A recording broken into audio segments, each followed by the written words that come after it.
Ngayong Biyernes Santo, pasukin ang mundong puno ng hiwaga. Dadalhin ko ngayon sa inyo ang tunay na kahulugan ng pagiging alagad. Bago kayo mag-alay sa akin ng handog, kahabagan muna ninyo ang inyong kapwa-tao. Superbook, 6 a.m. Haplusin para buksan. Pwede akong humiling ng 3 kahilingan. Kaya lang napapagod na ako sa pagtupad ng mga kahilingan sa inyong mga tao. The New Adventures of Aladdin, 6:30 a.m. Ano ba to? Max Steel, 8 a.m. Huwag kang mag-alala, okay lang ang lahat.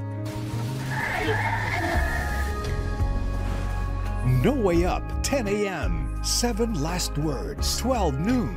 2,000 plus years ago, Jesus died on the cross. Veneration of the Cross, 3 p.m. Sama-sama tayo sa paggunita at pagmumuni-muni ngayong Biyernes Santo.